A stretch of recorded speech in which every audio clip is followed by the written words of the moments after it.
اللہ کی حاکمیت، مسلمانوں کی خلافت، جہاں اللہ اس کے رسول کا کوئی حکم نہ ہو وہاں باہمی مشورے سے معاملہ طے کرنا۔ تین اصول ہیں، اللہ اللہ خیر صلی اللہ، ان الحکم الا للہ۔ انہوں نے اپنی آئلی قوانین میں آج تک کوئی دخل اندازی نہیں ہونے دی۔ میں نے انہیں یاد دلایا، دیکھو شرم کرو، عیسائیوں نے آج تک اپنے چرچ کی اور اپنے پادری کی عزت یہ رکھی ہے کہ شہزادے اور شہزادی کی شادی ہوگی وہ بھی پادری چرچ میں آئے۔ سب سے پہلے اس نقطے پر غور کیجئے کہ انسان کی ایک زندگی تو انفرادی ہے اور زندگی کا ایک بہت بڑا حصہ اجتماعی ہے۔ جیسے جیسے تمدن ترقی کرتا گیا، اجتماعیت کا دائرہ پھیلتا گیا، انفرادیت کا دائرہ سمٹتا گیا۔ چنانچہ آج کو آپ کو معلوم ہے کہ کوئی ریاست ہے، اس کا دستور ہے، اس کا نظام ہے، تمام شہری اس میں جکڑے ہوئے، اور اب تو پوری دنیا جو ہے وہ ایک شہر کے مانند ہو گئی ہے، اور کہا جا رہا ہے کہ یہ گلوبل ولیج ہے، یہ تو ایک گاؤں کی شکل اختیار کر گیا۔ یہ جو انسان کا اجتماعی نظام ہے، اس کی چار سطحیں ہیں۔ سب سے بنیادی سطح جو ہمیشہ سے ہے، چاہے انسان ابھی غاروں میں رہتا ہو، ابھی کوئی اور اجتماعی نظام کی شکل نہیں تھی، لیکن عائلی نظام، مرد اور عورت کا رشتہ، ان کے درمیان ازدواج اور اس سے اولاد کا پھیلنا، یہ اجتماعیت کی پہلی شکل ہے، جس سے کہ خاندان وجود میں آتے ہیں۔ اس سے ذرا اوپر چلیے تو خاندانوں کے مجموعے کا نام معاشرہ ہے، سوسائٹی ہے۔ ایک پہلو پھر اسی اجتماعی نظام کا معاشی نظام ہے، کمائی کے کیا ذریعے صحیح ہیں، کیا غلط ہیں، دولت کا کیا استعمال صحیح ہے، کیا غلط ہے، اور سب سے اوپر سیاسی نظام ہے۔ اب اگر آپ اس کو سمجھیں گے کہ ایک جیسے مثلث ہوتی ہے، نیچے بیس ہے، دونوں طرف سے زاویے جو ہیں اس کے دونوں اضلاع جا رہے ہیں، اوپر مل جاتے ہیں، تو سب سے بڑا جو انسان کی زندگی کا اجتماعی حصہ ہے وہ عائلی نظام ہے، پھر معاشرتی نظام ہے، پھر اس سے کمتر حیثیت معاشی نظام، سب سے کم ترین سیاسی نظام۔ میں یہ ساری باتیں کس لیے بتا رہا ہوں کہ قرآن مجید کا ہر طالب علم جانتا ہے کہ عائلی قوانین جس قدر تفصیل سے قرآن مجید میں بحث کی گئی ہے ان کے بارے میں، اس درجے میں معاشی قوانین کا بیان تو نہیں ہوا۔ سیاسی نظام تو کوئی اسلام نے دیا ہی نہیں، چند اصول دیے ہیں، اللہ کی حاکمیت، مسلمانوں کی خلافت، جہاں اللہ اس کے رسول کا کوئی حکم نہ ہو وہاں باہمی مشورے سے معاملہ طے کرنا۔ تین اصول ہیں، اللہ اللہ خیر صلی اللہ، ان الحکم الا للہ، اور انی جاعل فی الارض خلیفہ، یا داؤد انا جعلناک خلیفۃ فی الارض، اور امرہم شورا بینہم، جہاں اللہ اور اس کے رسول کا حکم نہیں ہے تو آپ اسمبلی کے ذریعے سے جس طرح چاہیں کاؤنٹنگ آف ووٹ سے، مشورے سے فیصلہ کر سکتے ہیں۔ تین اصول ہیں بس۔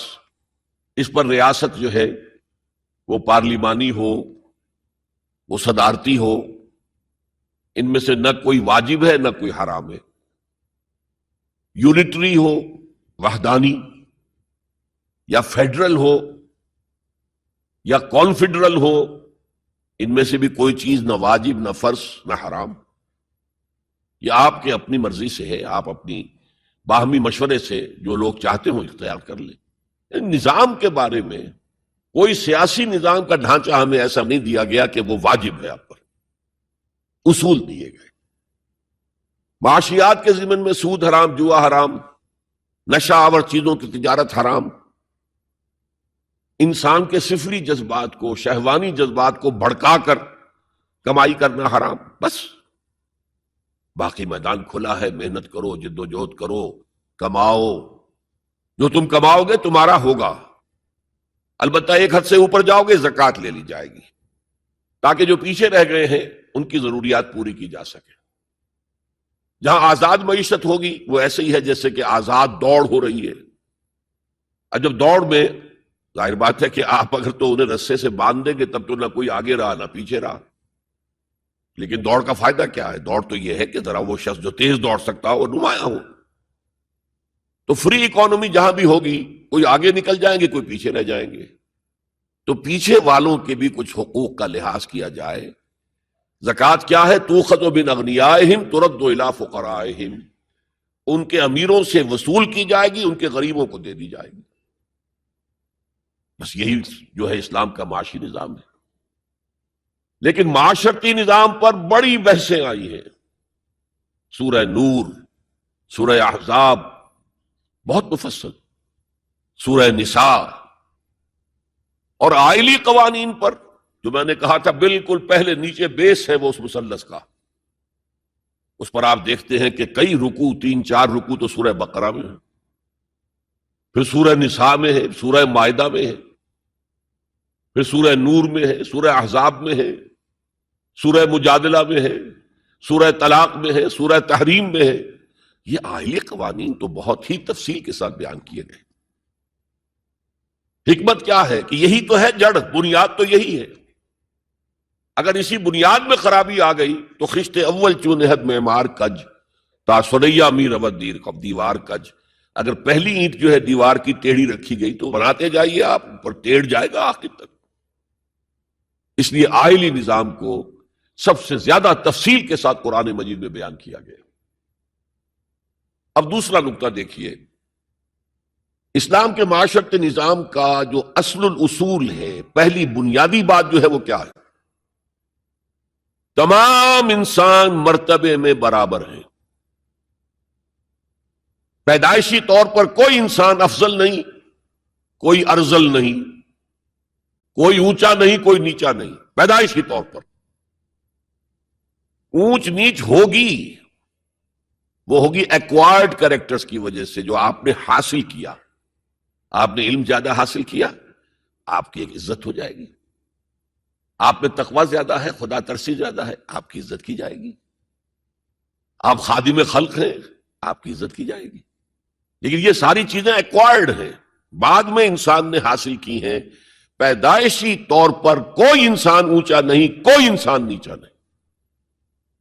یہ بڑا انقلابی پیغام ہے قرآن کا.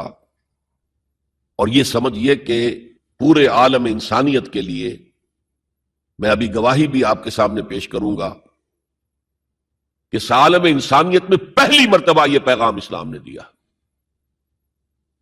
چنانچہ میں نے آیت آپ کو سنائی، یا ایھا الناس یا ایھا الذین آمنوا، نہیں، اے لوگو، انا خلقناکم، ہم نے ہی تم سب کو پیدا کیا، وجعلناکم شعوبا وقبائل، اور تمہیں قوموں میں اور قبیلوں میں تقسیم کر دیا. تمہاری رنگتیں مختلف ہیں، تمہارے ناک نقشے مختلف ہیں، تمہاری بولیاں مختلف ہیں. جعلناکم شعوبا وقبائل لتعارفوا، یہ صرف تعارف کے لیے ہے. یہ کوئی معیار نہیں ہے کہ یہ بلند ہے وہ کم ہے، فلاں نسل جو ہے اونچی ہے، فلاں نسل نیچی ہے، گورے جو ہیں اونچے ہیں اور کالے جو ہیں نیچے ہیں، یا مرد اونچے ہیں اور عورتیں نیچی ہیں. پیدائشی طور پر تمام انسان بالکل مساوی. اس اصول پر ہم نے بھی زیادہ غور نہیں کیا ہے. آپ جس معاشرے میں ہیں، یہاں پیدائشی طور پر برہمن اونچا ہے، شودر تو نیچا ہے. ویسے کوشش ہو رہی ہے، معاشرتی سطح پر کوشش ہو رہی ہے، قانونی سطح پر کوشش ہو رہی ہے کہ ان تصورات کو ختم کیا جائے. چنانچہ سب سے بڑھ کر یہ کوششیں امریکن سوسائٹی میں ہوئی ہیں. Any discrimination on the basis of the color of the skin is a crime. قانونی اور دستوری طور پر جتنا کچھ ہو سکتا تھا اس معاملے میں وہ امریکہ نے کیا ہے. لیکن آج بھی امریکہ میں کالے اور گورے کے درمیان دلی طور پر منافرت ہے. دلوں کو تو قانون نہیں بدل سکتا. قانون تو آپ کے ظاہر پر حکمرانی کر سکتا ہے، اور میں سمجھتا ہوں کہ یہ کریڈٹ دیا جانا چاہیے. انہوں نے غلامی کے خاتمے کے لیے جنگ لڑی اور ان کے ہاں ڈسکریمنیشن بالکل ختم ہے قانوناً. بہت بڑا جرم ہے. پھر بھی حالات کیا ہیں؟ اگر کسی گوروں کی آبادی میں کوئی کالا افرو امریکن آ کر مکان خرید لیتا ہے تو اس آبادی میں جائیداد کی قیمت ایک دم گر جاتی ہے. اب وہ سارے گورے وہاں سے بیچ بیچ کے اپنے گھر باہر جا کے ٹاؤن شپس علیحدہ آباد کر لیتے ہیں، ان کے ساتھ رہنے کو تیار نہیں ہے. کون سا قانون روکے گا انہیں اس سے کہ آپ اپنا مکان نہیں بیچ سکتے، آپ کو یہیں رہنا پڑے گا؟ یہ تو کوئی بات نہ ہوئی. چنانچہ جو حضرات امریکہ آتے جاتے رہتے ہیں ان کے علم میں ہے کہ ہر بڑے شہر کا جو ڈاؤن ٹاؤن ہے وہ افرو امریکنز کے قبضے میں ہے. بالٹیمور میں چلے جائیے، واشنگٹن میں چلے جائیے، لاس اینجلس میں چلے جائیے، جہاں جائیں گے ڈاؤن ٹاؤن وہ افرو امریکنز کانوں کے قبضے میں ہے، اور سب لوگ باہر نکل نکل کے انہوں نے اپنی بستیاں بسا لی ہیں گوروں نے. تو یہ صورتحال، اس میں قرآن مجید کہتا ہے کہ دیکھو لوگوں، تم میں کوئی بنیادی طور پر، پیدائشی طور پر، رنگت کی وجہ سے، نسل کی وجہ سے کوئی نہ افضل ہے نہ مفضول ہے، نہ کوئی اعلیٰ ہے نہ ادنا ہے. کلکم، اور اس پر میں نے جو پیش کی ہے گواہی مزید حضور کی حجۃ الوداع کے خطبے سے، لا فضل لعربی علی عجمی ولا لعجمی علی عربی ولا لاسود علی احمر ولا لاحمر علی اسود الا بالتقوی کلکم بنو آدم وآدم من تراب. کسی عرب کو کسی اجمی پر کوئی فضیلت حاصل نہیں، حالانکہ عربوں کی گھٹی میں پڑا ہوا تھا کہ ہم بہت افضل ہیں. نطق تو ہمارے پاس ہے، بات ہم کر سکتے ہیں، خطیب ہمارے ہیں، باقی دنیا تو عجمی ہے، گونگے ہیں یہ لوگ. عجم کے معنی کیا؟ گونگے ہیں. حضور نے کہا لا فضل لعربی علی عجمی ولا لعجمی علی عربی، اجمی کو بھی، کسی اجمی کو کسی عربی پر کوئی فضیلت نہیں.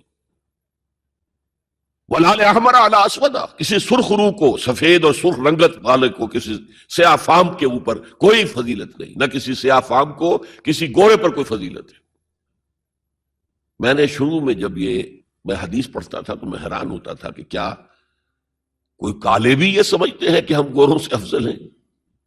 امریکہ میں جا کے بھید کھلا، وہ تو کہتے ہیں ہم مکمل انسان ہیں، یہ تو کچے ہیں، پکے ہوئے ہی نہیں ابھی. مذاق اڑاتے ہیں. ان کے ہاں جو ہے سفید چمڑی والوں کا شدید مذاق اڑتا ہے. تو حضور نے تو کہا تھا 1400 برس پہلے، لولا لفضل لاسود علی احمر ولا لاحمر علی اسود، کسی گورے کو کسی کالے پر، کسی کالے کو کسی گورے پر کوئی فضیلت نہیں. کلکم بنو آدم، تم سب کے سب آدم کی نسل ہو. وآدم من تراب، اور آدم مٹی سے بنے تھے علیہ الصلوۃ والسلام. یہ جو نقطہ میں اتنے اہتمام سے بیان کر رہا ہوں، اس کے لیے میں گواہی اب دے رہا ہوں ایچ جی ویلز کی، نام سنا ہوگا آپ نے. وہ زیادہ مشہور تو ہے سائنٹیفک فکشن کے معاملے میں. اس نے اپنے زمانے میں ایسی کہانیاں لکھی، ایسے افسانے لکھے جو آنے والے دور میں سائنس کے جب کہ عروج ہونے والا تھا تو واقعات کے طور پر سامنے آنے والے تھے. سائنٹیفک فکشن، کہانیاں لکھنا، افسانے لکھنا سائنسی بنیادوں پر. لیکن تاریخ عالم پر بھی ان کی 2 کتابیں اس شخص کی جو ہیں وہ بہت ہی عمدہ ہیں، اس میں کوئی شک نہیں.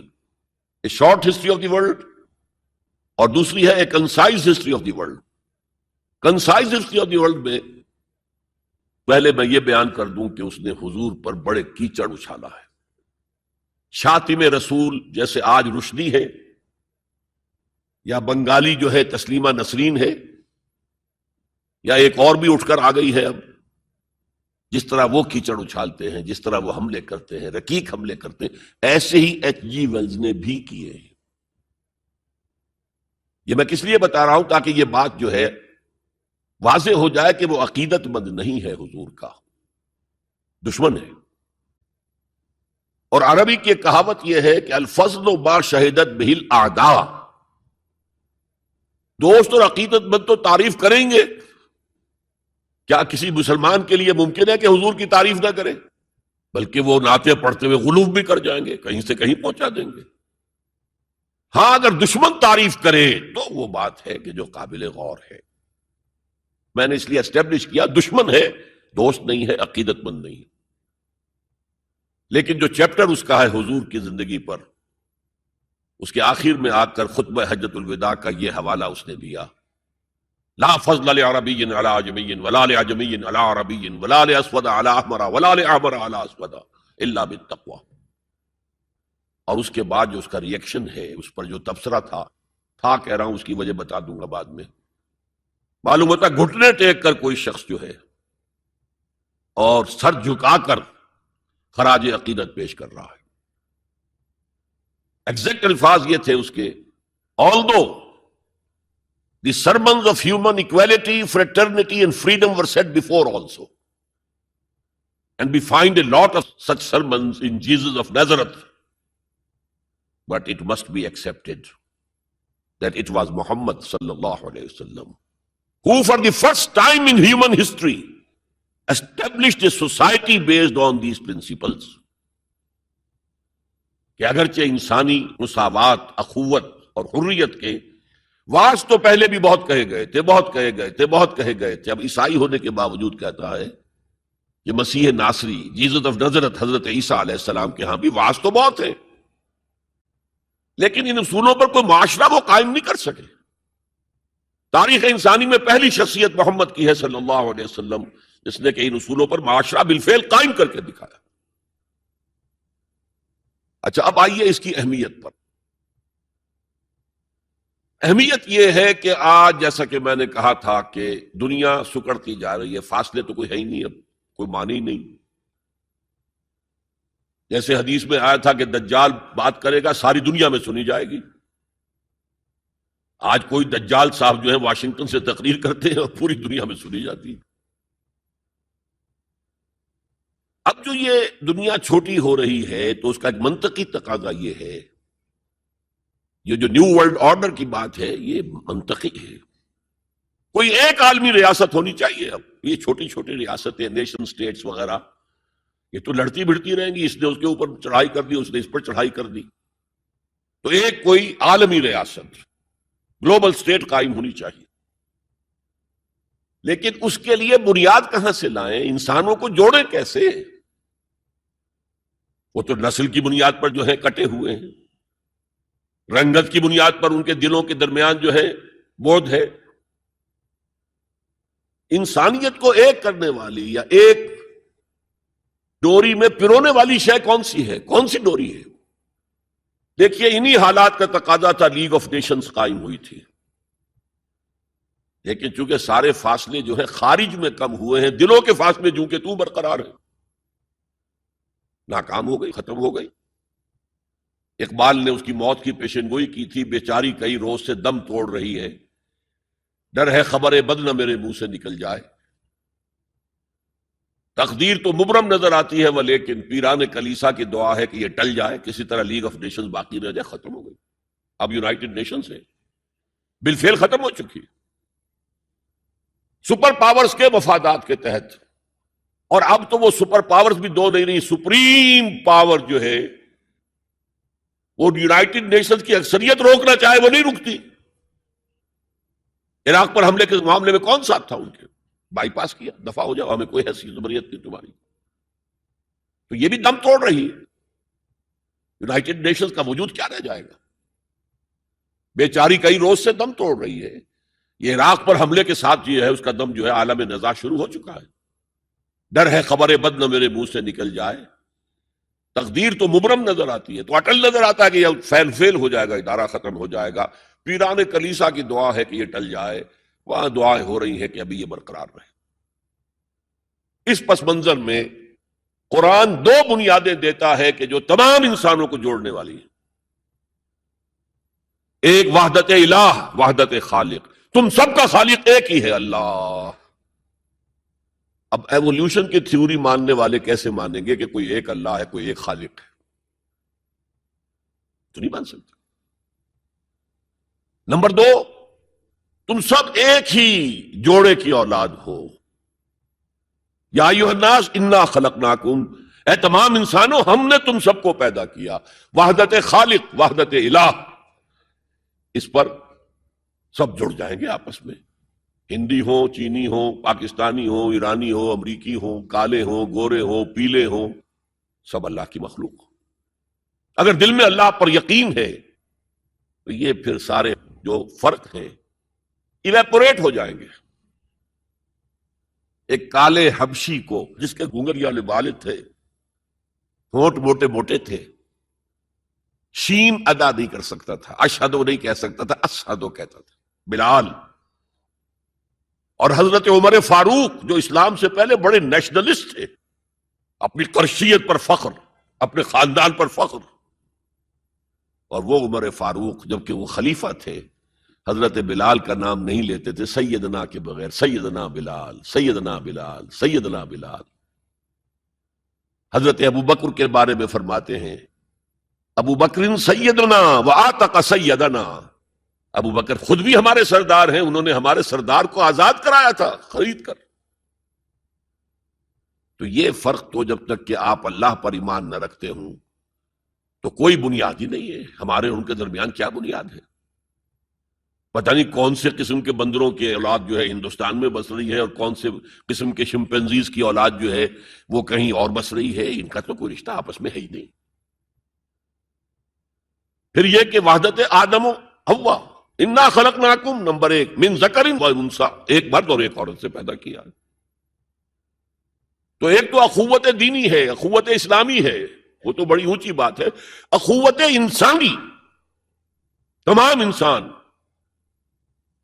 اب آپ فرمائیے حضرت حوا کے رحم پر جا کر تمام انسان ایک نہیں ہو جائیں گے؟ والدہ کے رحم کے اعتبار سے بہن بھائی جو ہیں وہ بھائی بھائی اور بہنیں ہیں.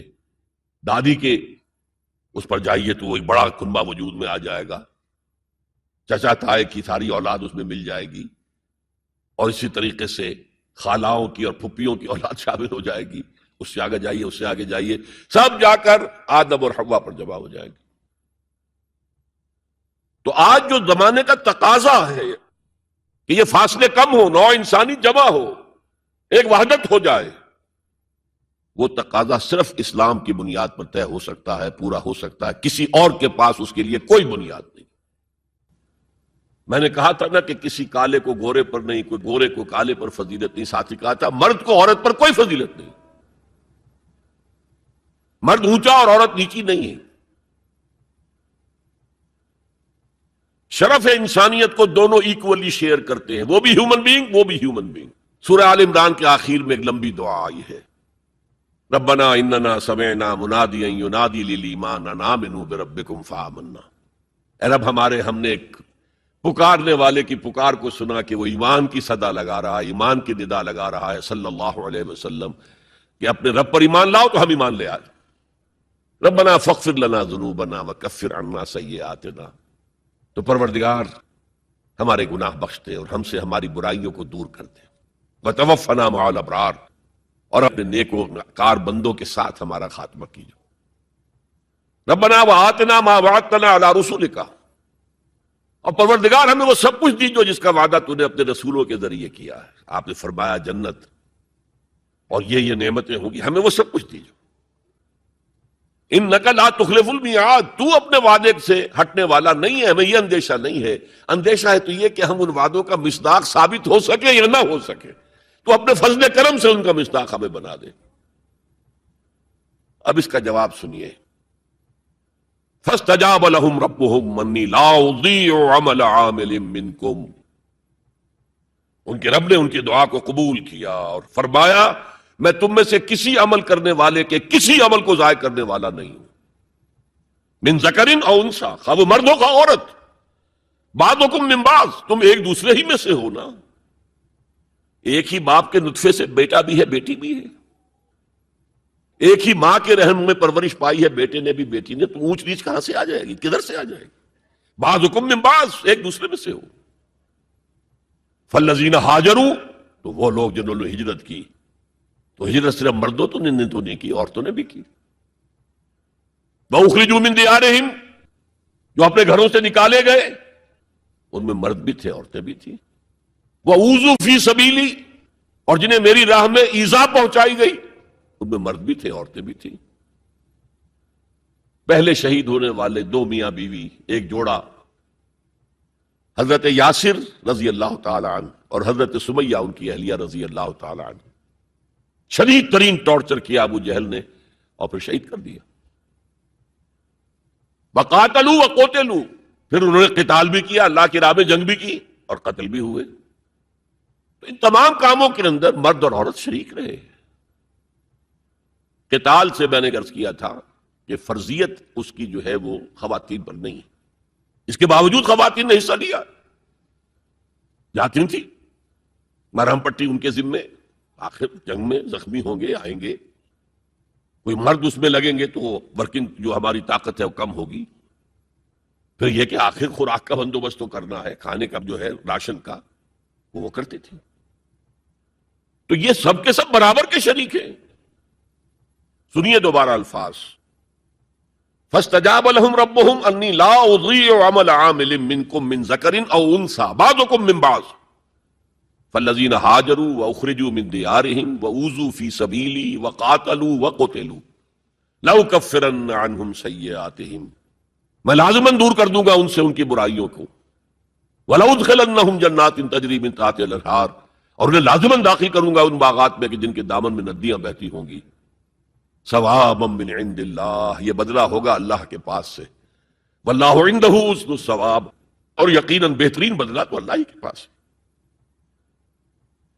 مساوات مرد و زن کے اس نظریے کو سمجھ لیجئے. دوسرا نظریہ میں بتاؤں گا جو آج دنیا مغرب سے لے رہی ہے، وہ سراسر گمراہی ہے، سراسر گمراہی ہے، سراسر گمراہی. لیکن نیکیوں کے میدان کھولے ہوئے ہیں مردوں کے لیے، عورتوں کے لیے. جو مرد کمائے گا نیکی وہ اس کے لیے ہے، جو عورت نیکی کمائے گی وہ اس کے لیے ہے. انڈیویجویلٹی ہے، فریڈم ہے، فریڈم آف ول ہے، مساوی ہے. اور اسی لیے میں نے یہ جو آیت ہے دیکھیے، اس میں 10 اوصاف میں مردوں عورتوں کو برابر برابر. عام طور پر قرآن کا اسلوب یہ نہیں ہے، اسے عربی میں کہتے ہیں برسبیل تغلیب. ایک مجمع ہے، مرد بھی ہیں عورتیں بھی ہیں، تو مذکر میں خطاب ہوگا، مؤنث کے صیغے سے خطاب نہیں ہوگا. وہ تابع ہیں، ساتھ ہی آ جائیں گے. لیکن یہ آیت دیکھیے کتنی طویل ہے.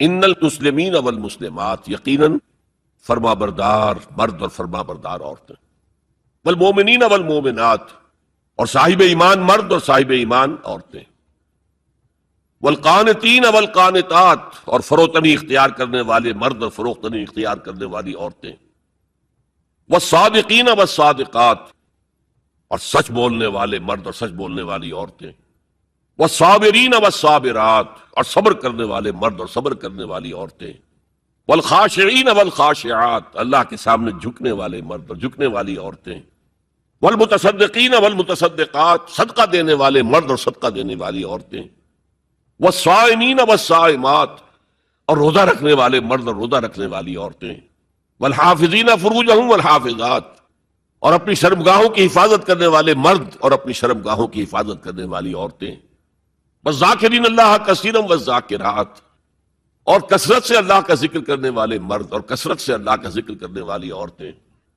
اعد اللہ لہم مغفرۃ واجرا عظیما، اللہ تعالیٰ نے ان سب کے لیے تیار کیا ہوا ہے. اعد اللہ لہم مغفرۃ، ایک تو مغفرت انہیں ملے گی اور اجر عظیم ملے گا. یہ ہے وہ تصور مساوات مرد و زن، کوئی اونچا نہیں کوئی نیچا نہیں. البتہ اب میں اگلے قدم پر آ رہا ہوں. ابھی تک تو افراد کی بات ہو رہی ہے، اب وہ ایک مرد اور ایک عورت شادی کرتے ہیں. یہاں آپ کو سمجھ لینا چاہیے اب وہ برابر نہیں رہے، اس لیے کہ گھر بنانا ہے، خاندان کی بنا ڈالنی ہے، ایک ادارہ ہے، انسٹیٹیوشن آف فیملی ہے، اور کسی انسٹیٹیوشن کے 2 برابر کا اختیار رکھنے والے سربراہ نہیں ہو سکتے. آئی جی 1 ہوگا، ڈی آئی جی 4 ہو، 5 ہو، 6 ہو. کوئی فرم ہے، مینیجنگ ڈائریکٹر 1 ہوگا، آپ 100 ڈائریکٹر رکھ لیں، مینیجنگ ڈائریکٹر 2 نہیں ہو سکتے، کوئی کاروبار چل ہی نہیں سکتا. تو گھر کا ادارہ تو برباد ہو جائے گا اگر آپ نے برابر کر دیا دونوں کے اختیارات کو. آج اس کا مزہ چکھ رہا ہے یورپ اور ویسٹ اور امریکہ. خاندانی نظام ٹوٹ گیا. آج وہ شادی کرتے ہی نہیں، مرد شادی نہیں کرتے. کیوں کریں؟ قانون آپ نے یہ بنا دیا ہے کہ آپ نے آج شادی کی اور 1 مہینے کے بعد آپ اپنی بیوی کو طلاق دیں تو اپنی پوری دولت کا نصف دینا پڑے گا اسے. وہ کہتے ہیں ہم نہیں کرتے یہ. لیکن عورت کی تو ضرورت ہے نا، مرد کی ضرورت عورت ہے، لیکن عورت کی ضرورت بھی تو ہے مرد. مرد کہتا آؤ میرے ساتھ رہو، کھاؤ پیو، میں شادی نہیں کروں گا. وہ یہ کہتے ہیں وی آر لیونگ ٹوگیدر، بس we are not married, we are living together. بچے بھی ہو رہے ہیں. یہ کلنٹن کا 3-4 سال پہلے صدر تھا وہ، تو اس کا جو آیا تھا state of the union address, سال میں ایک دفعہ وہاں کا صدر دیتا ہے، پوری قوم کو خطاب کرتا ہے. اس میں اس نے کہا تھا کہ عنقریب ہماری امریکی قوم کی اکثریت حرام زادوں پر مشتمل ہوگی. اس کے الفاظ حرام زادہ نہیں، اس نے کہا باسٹرڈ نہیں کہا. کیا کہا؟ Born without any wedlock, ماں باپ کے درمیان کوئی شادی کا بندھن ہے ہی نہیں اور بچے پیدا ہو رہے ہیں. یہی تو حرامی کہلاتے ہیں ہمارے ہاں. حرام زادہ کسے کہتے؟ اور یہودیوں نے حضرت مسیح کو کیوں کہا حرام زادہ؟ ان کا کہنا یہ ہے، جھوٹ ہے، بکواس ہے، لیکن کہنا یہ ہے کہ حضرت مریم سلام علیہا کا رشتہ تو ہو گیا تھا، نجار یوسف نجار ایک بڑھئی تھا، اس سے رشتہ ہو گیا تھا، لیکن ابھی وداعی نہیں ہوئی تھی کہ انہوں نے تعلق زن و شوق قائم کر لیا، تو یہ تو حرام کام ہوا، زنا ہوا، تو ولد الزنا ہے. بہرحال خاندان کا ادارہ تلپٹ ہو کر رہ گیا ہے. بنیادی طور پر اس کے لیے آئلی قوانین جو قرآن نے دیے. میں نے بارہا کہا کہ میں مسلمانہ نے بھارت کو سلام کرتا ہوں. انہوں نے اپنی آئلی قوانین میں آج تک کوئی دخل اندازی نہیں ہونے دی، جبکہ ہمارا حال یہ ہے کہ 1962 میں ایک ڈکٹیٹر، خود ساختہ فیلڈ مارشل، اس نے آئلی قوانین کا آرڈیننس نافذ کیا، جس کو سب نے کہا، شیعہ، سنی، دیوبندی، بریلوی، اہل حدیث، جماعت اسلامی، سب نے کہا یہ غلط ہے اسلام کی روح سے، لیکن کوئی تحریک نہیں چلائی. جان تو کیا دینی تھی، کسی کے نکسیر تک نہیں پھوٹی. وہ آرڈیننس سے قانون بن گیا، اور ضیاء الحق صاحب 11 سال تک اسلام اسلام اسلام اسلام پکارتے چلے گئے، اس آرڈیننس کو ہاتھ نہیں لگایا. قوانین جو کے تو رہے، یہاں تک کہ انہوں نے فیڈرل شریعت کورٹ قائم کی، اور کچھ حسن کا ظن میرے بارے میں ہو گیا تھا، مجھے اپنی شورا کا رکن بنایا. پہلے انہوں نے وزارت پیش کی تھی مرکزی، میں نے کہا نہیں جناب، میں ایک تو اس کا اہل نہیں ہوں، کبھی ان میدانوں میں گیا ہی نہیں، حکومت کے کوریڈورز میں میرا آنا جانا نہیں ہے، میں اس کا اہل نہیں ہوں. ثانیاً اصل حکومت فوج کی ہے، آپ نے ہمیں کرنے کچھ نہیں دینا، اور الزام ہم پر آئے گا. یہ ناکام ہوگا، اس لیے کہ اس سے پہلے کی ایک منسٹری تھی جس میں جماعت اسلامی اور جمعیت علماء اسلام کے وزراء تھے، اور ان دونوں کو داغدار کر کے اس نے نکال باہر کیا تھا. یہ کوئی کام نہیں کر سکے. بھائی کام تم کرنے دو تو کرے. تم تو کہتے میری کانسٹیچوئنسی تو فوج ہے، یہ تو فوج کو راضی رکھنا ہے. بہرحال میں نے ان سے کہا تھا یہ ہے 2 جولائی سن 82 کی بات. میں نے کہا آپ اپنے ماتھے پر کلنک کا ٹیکا لیے پھر رہے ہیں. اور مجھے خیال بھی آیا کہ میں نے یہ کیا کیا، یہ تو میں نے تو محاورہ استعمال کیا تھا. ان کی پیشانی پر محراب تھا. میں نے سوچا یہ ناراض ہو نہیں ہوا، وہ اس معاملے میں بہت ٹھنڈے آدمی تھے، بہت متحمل مزاج. کہلے کیوں کہہ رہے ہیں آپ یہ؟ میں نے کہا دیکھیے آپ نے فیڈرل شریعت کورٹ بنائی، اس میں اپنے ہینڈ پکڈ علماء رکھے.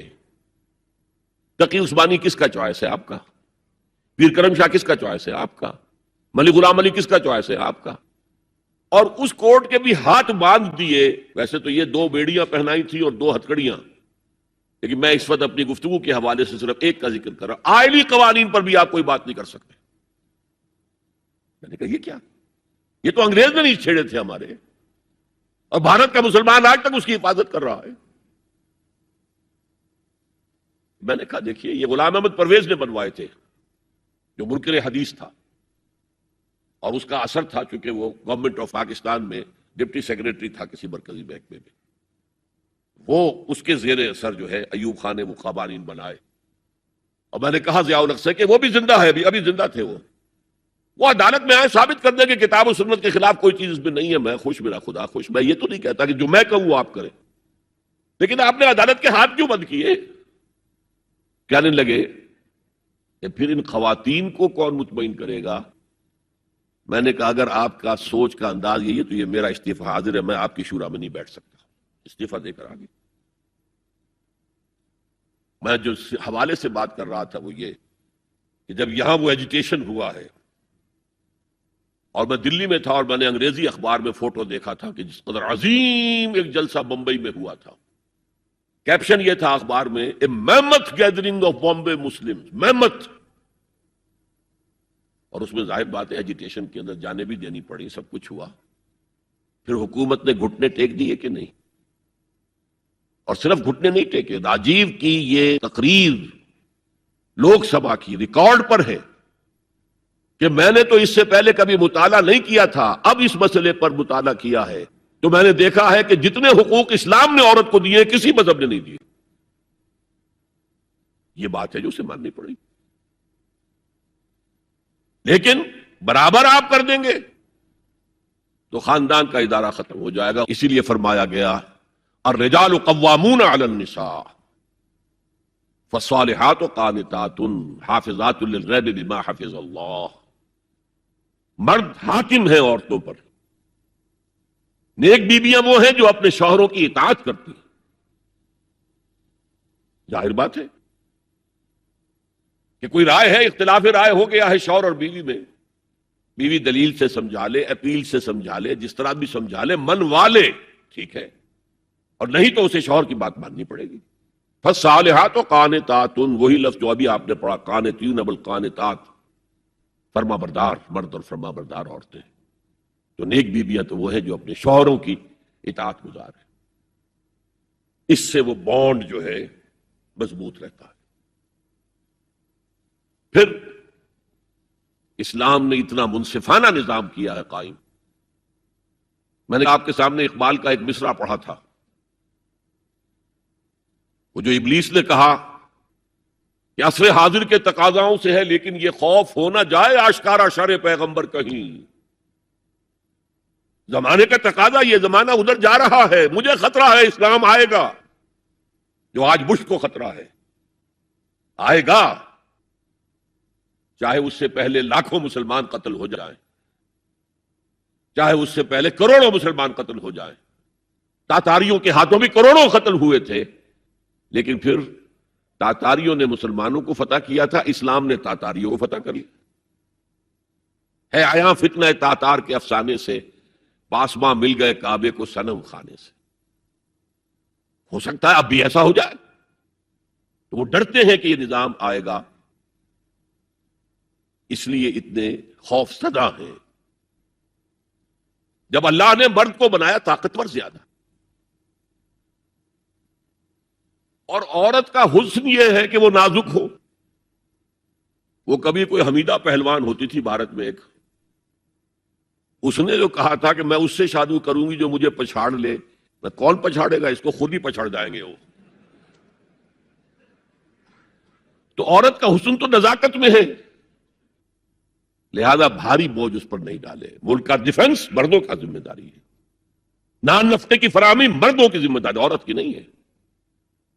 عورت کا کام ہے گھر میں رہے، شوہر کے لیے اچھا ماحول پیدا کرے۔ اب اگر دن بھر 8 گھنٹے عورت بھی کام کر کے آئی ہے، کسی باس نے بھی جھڑک دیا ہوگا، کچھ اور ہوگا، تھکی تھکائی اور طبیعت تقدر لے کر آئی ہے، مرد کا بھی یہی حشر ہے، گھر میں جائیں گے تو کیا ہوگا؟ لڑیں گے۔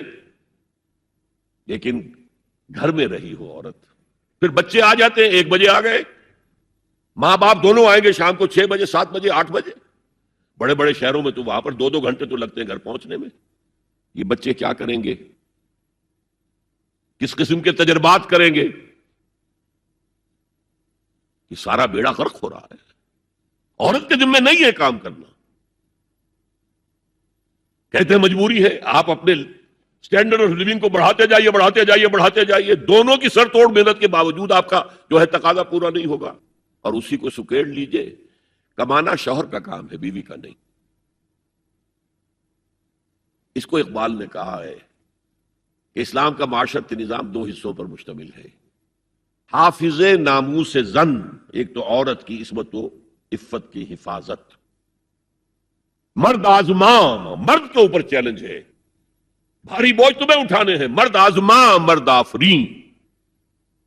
بھاری کام سارے مردوں کے لیے ہے، عورت گھر میں رہے. اور آج بھی امریکہ میں جو اسٹے ایٹ مومز کہلاتی ہیں، وہ مائیں جو گھروں میں رہتی ہیں، ان کا بہت بڑا ان کا مقام ہوتا ہے، ان کے بچوں کی تربیت جو ہو سکتی ہے. اور سب سے زیادہ مظلوم وہاں پر عورت ہے. مجھے بتایا جاتا ہے کہ جب سردی برف پڑ رہی ہوتی ہے تب بھی سب سے پہلے سڑکوں پر آپ کو عورتیں نظر آئے گی.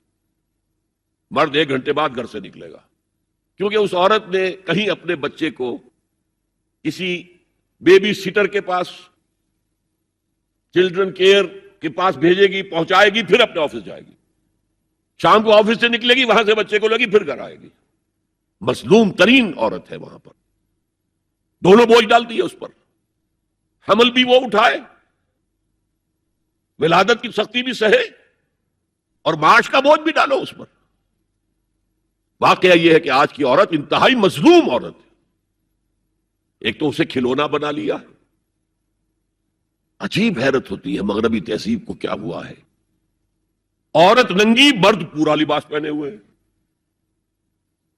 پینٹ بھی ہے اور کوٹ بھی ہے، سوٹ پورا ہے اور ٹائی بھی ہے، اور عورت ننگی ہے. اور شدید ترین سردی کے اندر ٹانگیں ننگی ہیں اس کی. یہ اسلام کا معاشرتی نظام اس کو کسی صورت گوارا نہیں کرتا. طلاق کے معاملے میں یہی فرق رکھا. مرد دے سکتا ہے طلاق، عورت لے سکتی ہے، دے نہیں سکتی. لے گی تو خلا کہلائے گی، یا عدالت میں جا کر ثابت کرے، یا یہ کہ کوئی ایلڈرز آف دی فیملی ہوں وہ درمیان میں آئے اور عورت کہے کہ میرا اس کے ساتھ نباہ نہیں ہو سکتا. خود طلاق نہیں دے سکتی، کیونکہ عورت کے اوپر جذباتی طور پر ہر مہینے میں چند دن ایسے آتے ہیں جو چڑچڑی ہوتی ہے. اس چڑچڑے پر میں وہ کچھ بھی کر بیٹھے،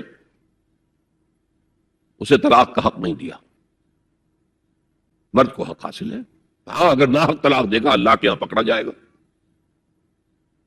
یہ بات جو ہے مرد اور عورت کو برابر کے طلاق کے حقوق، یہ بھی خاندان کی جڑ کھودنے کے مترادف ہے. اچھا، بیٹے اور بیٹی میں وراثت کا فرق ہے. کیوں؟ بیٹا شادی کرے گا تو مہر دے گا، لڑکی شادی کرے گی تو مہر لے گی. حالانکہ ضرورت لڑکی کو لڑکے کی ہے، لڑکے کو لڑکی کی ہے، دونوں کی ضرورت تو برابر ہے. لڑکا مہر دے اور لڑکی لے. کیوں؟ تاکہ یہ معلوم ہو کہ یہ سربراہ ہے، حافظ ناموس زن، مرد آزماں، مرد کی ذمہ داری ہے. یہ بھی ہمارا بڑا سوشل فنکشن ہے، بہت بڑا. اور اس میں فضول خرچیاں ہو رہی ہیں. حرام کی کمائی ہوئی کمائی جو ہے وہ پانی کی طرح بہائی جاتی ہے. ابھی مجھے ایک صاحب نے بتایا کہ ممبئی میں 2 شادیاں ہوئی ہیں مسلمانوں میں. ایک میں 1.5 کروڑ روپیہ خرچ ہوا، ایک میں 80 لاکھ خرچ ہوا. ہم نے وہاں اصلاحی تحریک شروع کی. ضیاء الحق صاحب نے بھی کوشش کی تھی، آرڈیننس پاس کیا تھا، لیکن یہ چیزیں قانون سے نہیں. آپ کہیں کہ کسی دعوت میں 50 سے زیادہ مہمان نہیں آئیں گے، وہ 100 آ گئے تو زیادہ یہ ہوگا پولیس والوں کو رشوت کا کھاتا کھل گیا، جو یہ پیسے لے جائیے صاحب. کبھی کبھی وہ پکی پکائی جگہ لے جا کے اپنے تھانے میں بیٹھ کے کھاتے تھے.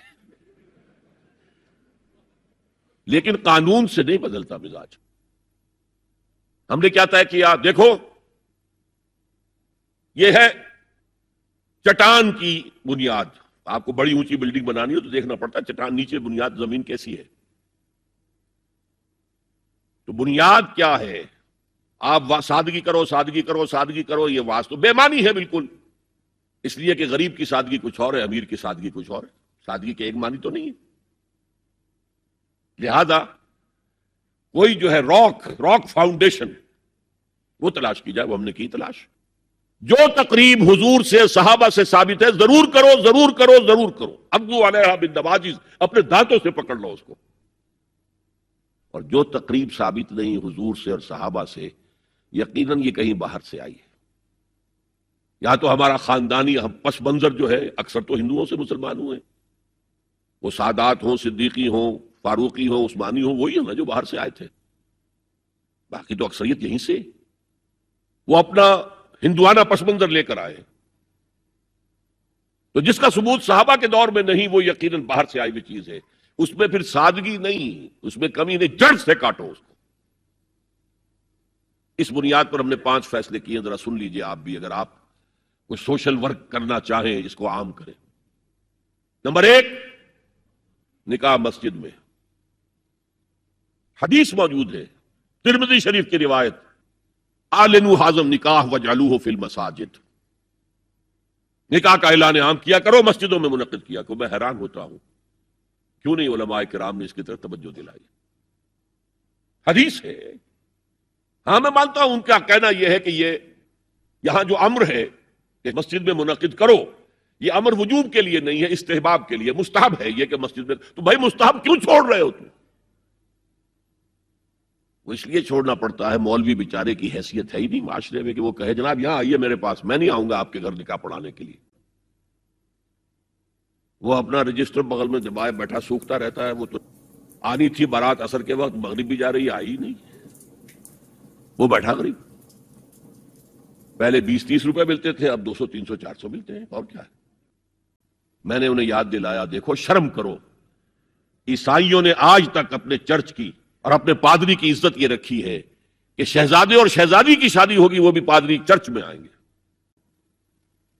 شہزادے کی شادی ہو رہی ہے تو جو ان کی پارلیمنٹ کے ساتھ ہے چرچ، وہاں شادی ہوگی۔ وہاں پردہ نہیں ہے، لڑکا لڑکی دونوں آمنے سامنے کھڑے ہو کر قول و قرار کریں گے۔ ہمارے ہاں پردہ ہے تو اس لیے لڑکی کے گھر بھی جائیں گے تو لڑکی تو محفل میں نہیں آئے گی، لڑکی کا ایک وکیل ہوگا، وہ وکیل اجازت لے کر آئے گا، 2 اس کے گواہ ہوں گے، اس کے سامنے اجازت لی گئی، پھر وہ نکاح خواہ کو اجازت دیں گے، وہ نکاح پڑھا دیں گے۔ پہلی بات یہ ہو گئی کہ نکاح مسجد میں۔ نمبر 2، نکاح کے موقع پر کوئی دعوت طعام نہیں، کوئی ثابت نہیں۔ دعوت طعام صرف ایک ہے، وہ ولیمہ ہے، اور اس قدر معقول بات ہے،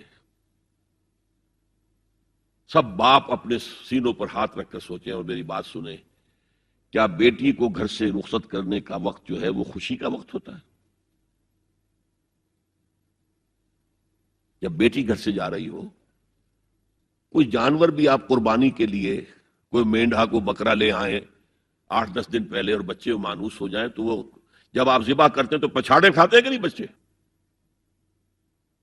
اور یہ لخت جگر ہے، نور چشم ہے، 18 20 22 برس گھر میں رہی ہے، وہ جا رہی ہے، خوشی نہیں ہے وہاں، صرف یہ ہوتا ہے اے سائی آف ریلیف کہ ایک ذمہ داری کا بوجھ تھا، اللہ نے آج پورا کرا دیا، اتروا دیا بوجھ۔ پھر بھی اندیشہ ہوتا ہے، پتہ نہیں مزاج ملے نہ ملے، نئے ماحول میں جا رہی ہے، وہاں جا کر ایڈجسٹ ہو یا نہ ہو، اندیشے پھر بھی ہوتے ہیں۔ تو ان سے مرغ پلاؤ کھانا اور متنجن کھانا کوئی معقول بات نہیں ہے۔ معقول بات کیا ہے؟ لڑکا، اس کا گھر آباد ہوا ہے، وہ ولیمہ کرے، اس پر باقاعدہ حدیث اولبو ولو بشاۃ، ولیمہ ضرور کرو چاہے ایک ہی بکری ہو تمہارے پاس، ذبح کرو، کاٹو، کھلاؤ گوشت اپنے دوستوں کو، احباب کو۔ یہاں تک کہا کہ بیسا طعام الولیمہ، برا کھانا ہے ولیمے کا کہ اس میں غریبوں کو نہیں بلایا جاتا۔ ظاہر بات ہے مسلی کھلانے کے لیے تو ولیمہ نہیں ہوتا، اپنے احباب کو، دوستوں کو بلایا جاتا ہے۔ پھر بھی میں تم سے کہتا ہوں کہ جسے ولیمے کے لیے بلایا جائے وہ اگر نہیں جائے گا تو اللہ اور اس کے رسول کے حکم کی نافرمانی کرے۔ تو جس رسول نے اتنی تفصیل سے حکم دیا ہو ایک دعوت کا، وہ دوسری دعوت میں بھی خیر ہوتا میں بیان کرتا۔ جب نکاح مسجد میں اور کوئی دعوت طعام نہیں تو بارات کا تصور خلاص۔ بارات کس بلا کا نام ہے؟ قرآن میں تو کوئی ذکر ہی نہیں، عربی میں یہ لفظ ہی نہیں۔ اجتماع طرفین مسجد میں ہوا، نکاح ہوا، لڑکی کو، حضرت فاطمہ کو رضی اللہ تعالی عنہا، کچھ خواتین جا کر چھوڑ آئی تھی اس حجرے میں جو ایک انصاری صحابی نے حضرت علی کو دیا تھا، ان کا تو کوئی گھر بھی نہیں تھا۔ کوئی حضرت علی آئے ہوں اور آ کر وداع کرا کے لے کے گئے ہوں، کچھ بھی نہیں۔ چوتھی چیز، جہیز کا کوئی تصور اسلام میں نہیں، خالص ہندوانہ رسم، خالص ہندوانہ رسم، خالص ہندوانہ رسم۔ ہندوؤں میں کیوں ہے؟ وہ اس لیے ہے، معقول بات ہے کہ لڑکی کا وراثت میں کوئی حصہ ہی نہیں، وہ تو جب گھر سے نکل رہی ہے وہ دے دلا کے رخصت کر دو، دان دہیج یہ خیرات ہے، لڑکی کا حق کوئی نہیں ہے گھر پر. اسلام میں تو لڑکی وارث ہے، والد فوت ہوں گے وراثت تقسیم ہوگی، والدہ فوت ہوگی کوئی ان کی ہے ملکیت وہ تقسیم ہوگی. شادی کے موقع پر کوئی جہیز اسلام میں نہیں، قطعاً نہیں. غلطی سے حضرت فاطمہ کے جہیز کو جہیز کہہ دیا گیا. وہ جہیز کیا تھا؟ ایک پیسہ بھی حضور کے اپنی جیب سے نہیں تھا. اس شادی میں خاص بات کیا تھی کہ دولہا کے ولی بھی حضور ہی ہے. اور کون ہے؟ علی کا کون تھا مدینے میں؟ اور دلہن کے والد بھی حضور ہیں. اب حضور پوچھتے ہیں حضرت علی سے تمہارے پاس مہر دینے کے لیے کچھ ہے؟ عرض کیا میرے پاس تو کچھ نہیں. وہ فقراء صحابہ میں سے تھے.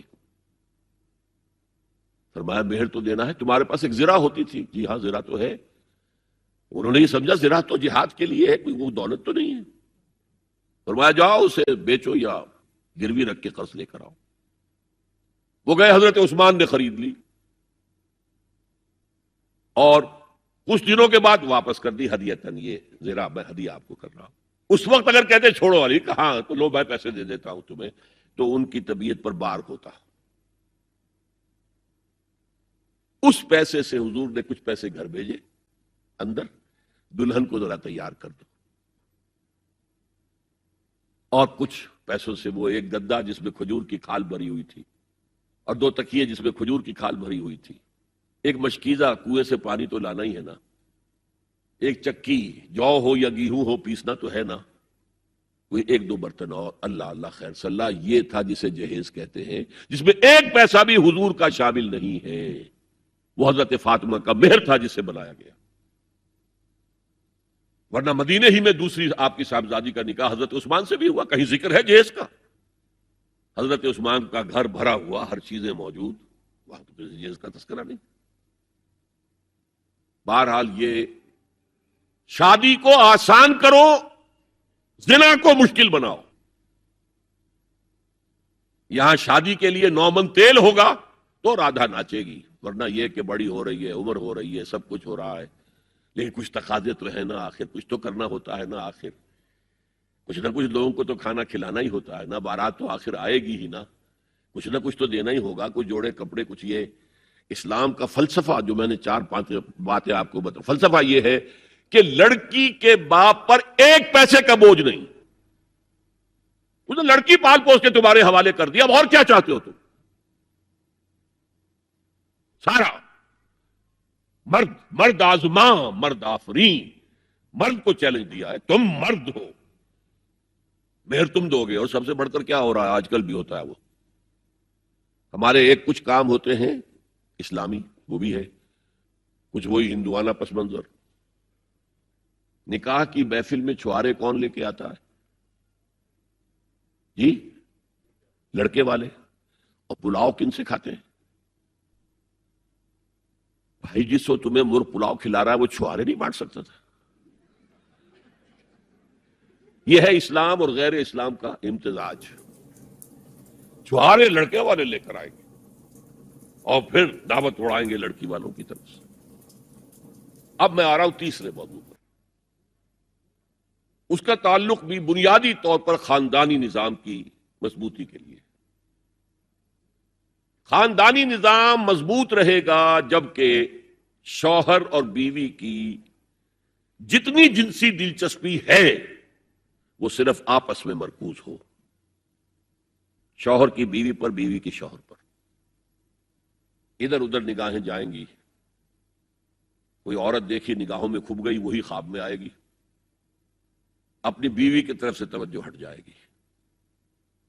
اور یہ چیز وہ بانڈ آف لو جو ہے بٹوین دی اسپاؤسز اس کو کمزور کرتے ہیں. جنسی آوارگی نہ ہو، عورت کو چھپا کر رکھا جائے. وہ مستورات ہمارے ہاں کہلاتی تھی، مستورات. پردے کا جو احکام ہے اس جنسی بے راہ روی کو روکنے کے لیے، حسن کہتے ہیں عربی زبان میں قلعے کو. اور جو عورت ان تمام پردوں میں ہے، پردے کہہ رہا ہوں میں ایک نہیں، اس کو محسنہ کہتے ہیں کہ وہ قلعے کے اندر ہے. یا تو وہ خاندان کے اندر رہ رہی ہے، بھائیوں کی اور باپ کی پشت پناہی حاصل ہے اسے، وہ اس کی عصمت و عفت کے محافظ ہیں. یا وہ شوہر کے گھر میں آ گئی ہے تو وقرن فی بیوتکن، اپنے گھروں کے اندر رہو وقار کے ساتھ، تو وہ ایک قلعے کے اندر ہے. محسنات. اب دیکھیے اس زمانے کی منافقت سب سے بڑی کیا ہے. ایک طرف نفسیات میں کہتے ہیں کہ فرائیڈ بابا آدم ہے جدید نفسیات کا، اور وہ کہتا ہے کہ انسانوں میں سب سے بڑا جذبہ، سب سے بڑا موٹیو جنسی ہے. اللہ نے بڑی کشش رکھی ہے، مرد میں عورت کے لیے، عورت میں مرد کے لیے. لیکن عورت پیسیو ہے مزاجن، وہ اقدام نہیں کرتی، آگے نہیں بڑھتی. مرد اقدام کرتا ہے، آگے بڑھتا. یہ جو کشش ہے، اس کے نتیجے میں مرد اور عورت کے درمیان بے حجابی گویا کہ آگ پر تیل ڈالنا ہے، آگ بھڑکے گی. اسلام نے اس کو روکا ہے. پورا نظام اس کا معاشرتی، ایک بہت بڑا پردہ پورے معاشرے میں ہے، بہت بڑا پردہ. جیسے یہ چھوٹا سا پردہ آپ کو نظر آ رہا ہے نا، ادھر عورتیں ادھر مرد ہیں. اسلامی معاشرہ سیگریگیٹڈ ہے، مخلوط معاشرہ نہیں ہے. عورتوں کا اپنا دائرہ کار ہے، مردوں کا اپنا ہے. کما کر لانا مرد کا کام ہے، عورت کا کام نہیں ہے. وہ گھر میں خوش اسلوبی کے ساتھ رہے، اچھے انداز میں پکائے، شوہر کا استقبال مسکراہٹ کے ساتھ کرے جب وہ گھر واپس آ رہا کام کر کے، بچوں کی دیکھ بھال کرے. اور اس اعتبار سے میں کہا کرتا ہوں، قوم کا حال جو ہے پریزنٹ، یہ مردوں کے حوالے، اور قوم کا مستقبل عورتوں کے حوالے. مستقبل اگلی نسل، اس کی صحیح تربیت ہوگی، ماں کے دودھ کے ساتھ اس کے اندر اسلام اور ایمان کے جذبات جائیں گے. آج تو وہ دودھ پلانا بھی ختم ہوا، بوتل کا دودھ، ڈبے کا دودھ، جس کی وجہ سے ریسرچ یہ بتاتی ہے کہ کینسر آف بریسٹ کا سب سے بڑا سبب جو ہے دودھ نہ پلانا ہے، سب سے بڑا. اس لیے کہ اللہ تعالیٰ نے ہر عضو کا ایک فنکشن رکھا ہے، آپ فنکشن روک دیں گے اس میں خرابی آئے گی. آپ آنکھوں پر 1 سال تک پٹی باندھے رکھیے، آپ کی بینائی زائل ہو جائے گی.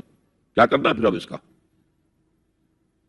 آپ یہاں پر پلاسٹر چڑھا دیجئے، 1 سال تک جوڑ آپ کا جام ہو جائے گا. اپنی آپ کھول دیجئے پلاسٹر، وہ ہلے گا نہیں. اس اعتبار سے وہ جو اقبال کہتا ہے، مادرارا اسوہ کامل بطول، حضرت فاطمہ زہرا، ماؤں کے لیے کامل اسوہ حضرت فاطمہ رضی اللہ تعالیٰ. آسیہ گرداں و لب قرآن سرا، وہ چکی پیستی تھی اور زبان سے قرآن پڑھتی جاتی تھی. اور میں نے اپنے بچپن میں ایسی خواتین کو دیکھا ہے جو چکی پیس رہی ہیں، قرآن پڑھ رہی ہیں، اور چھاتی سے بچہ چمٹا ہوا دودھ پی رہا ہے. وہ جو دودھ اس بچے کے حلق میں جا رہا ہے، پیٹ میں جا رہا ہے، اس کی کیا تاثیر ہوگی. بطول باش و پنہا شو ازی اثر، کہ در آغوش شبیر بگیری. اے مسلمان عورت، بطول بن جا، زہرا بن جا، اور اس عصر سے پنہا ہو جا، چھپ جا، علیحدہ ہو جا، تاکہ تیرے آغوش میں حسین جیسا بچہ پیدا ہو. یہ پہلا ہے حجاب، سیگریگیشن آف سیکسز. میں نے ضیاء الحق صاحب سے کہا تھا، کیونکہ ان کی شورا میں شمولیت کی میں نے جو ہے دعوت قبول کر لی تھی. مشورہ دینا ہے، میں اپنے مسجد کے ممبر سے بھی مشورے بھی دیتا ہوں، تنقیدیں بھی کرتا ہوں. جیسے انگریزی کا محاورہ right from the horse's mouth, تو right into the horse's ears کچھ کہا جا سکے تو اچھی بات ہے. میں نے ان سے کہا، آپ نے پی آئی اے کو ڈرائی کر دیا، شراب بند کر دی، اچھا کام کیا، بہت عمدہ کیا. دنیا تو یہی کہے گی نا کہ دقیانوسی ہیں، چلیے برداشت کریں. لیکن یہ ایئر ہوسٹسز جو جاتی ہیں کرو کے ساتھ اور 2 ہفتے باہر رہتی ہیں، یہ کون سے اسلام کی روح سے جائز ہے؟ عورت محرم کے بغیر حج کو نہیں جا سکتی، محرم کے بغیر. عمرے کے لیے نہیں جا سکتی، اور یہ قانون تھا پاکستان میں۔ میں نے کہا آپ عورت کو نہیں جانے دیتے حج کے لیے، حالانکہ وہ ادھیڑ عمر کی ہوتی ہیں، عموماً بوڑھی ہوتی ہیں۔ ہمارے یہاں جوانی میں کون کرتا ہے حج؟ بہت شاذ۔ یہ تو آپ کو نظر آئے گا جاوا، سماٹرا، انڈونیشیا، ملائیشیا، وہاں سے جوان جوڑے نکاح کے بعد پہلا کام حج۔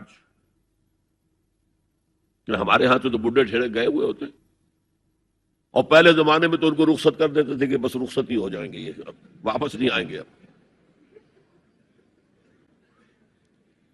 تو میں نے کہا یہ کون سا اسلام ہے؟ خاموش، چپ۔ میں نے کہا یہ ناشتے کی ٹرے اور کھانے کی ٹرے مرد نہیں رکھ سکتے سامنے؟ میرے خلاف باقاعدہ خواتین نے جلوس نکالے پاکستان میں جب میں نے پردے کی بات کی۔ گورنر سندھ کی بیوی جو ہے اس نے لیڈ کیا جلوس کو، مطالبہ کیا کہ ان کی ٹیلی ویژن کے اوپر جو ہے ان کا سامنے آنا بند کیا جائے۔ میں نے کہا ٹھیک ہے۔ بدا الاسلام غریبا ویسعود کما بدا فطوبی للغرباء۔